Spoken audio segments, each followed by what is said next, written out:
On est rendu à l'épisode 125 de Réponse à vos questions. Comme vous pouvez voir, ça fait plusieurs fois que je réponds à vos questions et j'adore ça. Fait que n'hésitez pas, si vous avez des questions, posez-moi-les. Raphaël, on commence avec Raphaël. Raphaël qui me demande pour votre premier duplex, triplex, on hésite entre Saint-Jean-sur-Richelieu et Granby en tant que propriétaire occupant. Où allez-vous chercher les données de chaque ville pour savoir si c'est une bonne place pour investir, croissance, population, travail, nombre de permis? Je te dirais, Raphaël, laisse tout ça de côté. Regarde plutôt où toi et ta conjointe vous travaillez et achetez un immeuble le plus proche possible d'où vous travaillez. Parce que tu ne regagneras jamais la plus-value de l'essence et du déplacement que tu vas faire chaque année.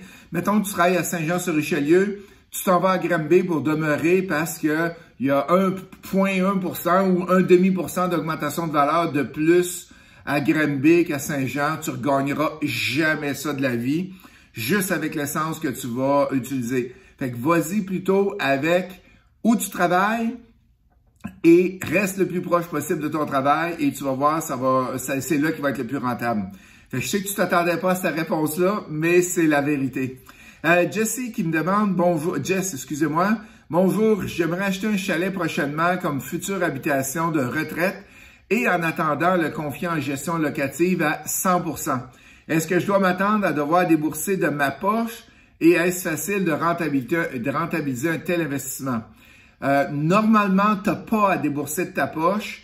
Si tu es obligé de débourser de ta poche, tu n'as pas fait le bon achat. OK? Est-ce qu'il est facile de rentabiliser cet investissement?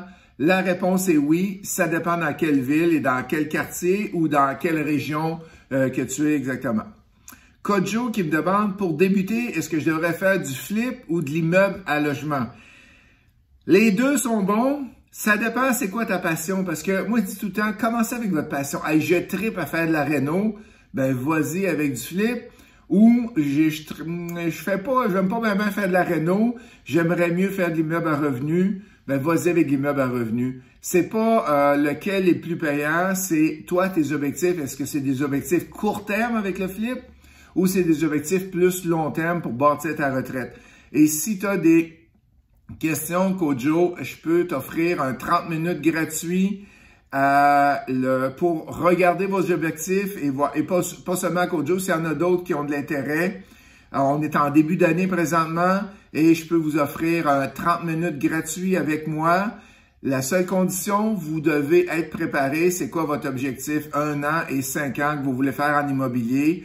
Et suite à ça, je vais être capable de vous guider plus. Quel type de flip vous allez faire, du flip de maison, de duplex, quel type de réno qu'on va faire dedans.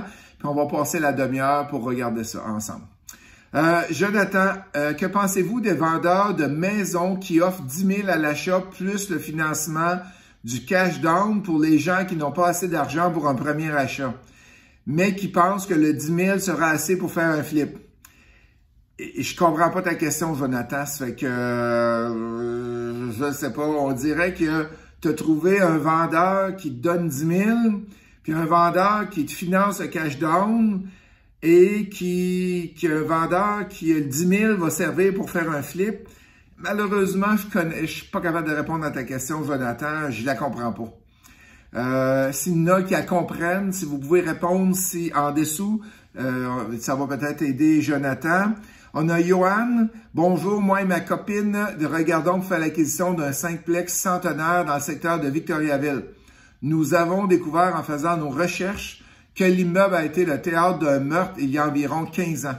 Je me demandais si cela affectait le prix de l'immeuble à la baisse.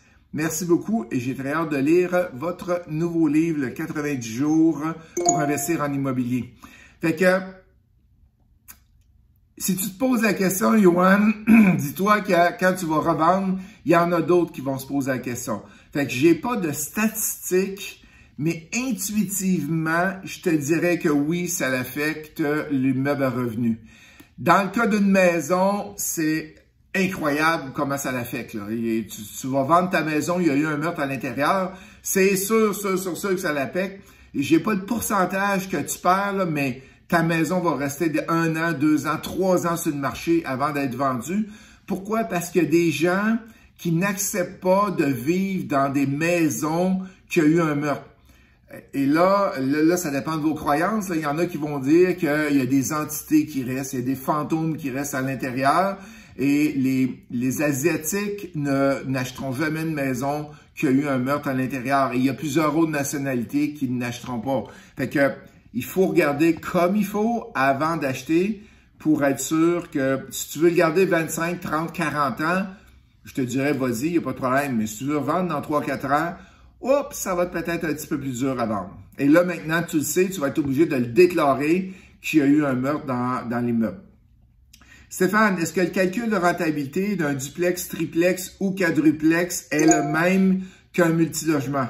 Ou ça change avec le nombre de portes? Le calcul est exactement pareil. C'est revenu, moins les dépenses, moins le financement va te donner ton profit. Et pourquoi tu me poses la question? C'est que souvent, dans le duplex, triplex, quadruplex, il reste 0 à la fin du mois, à la fin de l'année. Fait que tu te demandes peut-être pourquoi est-ce qu'il y a un calcul différent qu'on devrait faire. Il n'y en a pas de calcul différent. Et la seule chose, c'est que si tu es propriétaire occupant, là, il faut aller prendre ton loyer, le monter à valeur marchande et faire les calculs. Mais si tu n'es pas propriétaire occupant, c'est exactement la même affaire. Fait que j'espère que vous aimez mes vidéos, j'espère que vous aimez que je réponds à vos questions. C'était l'épisode 125, fait que cliquez sur j'aime si vous avez aimé mon vidéo pour qu'il y ait le plus de gens possible qui puissent écouter. Bye la gang!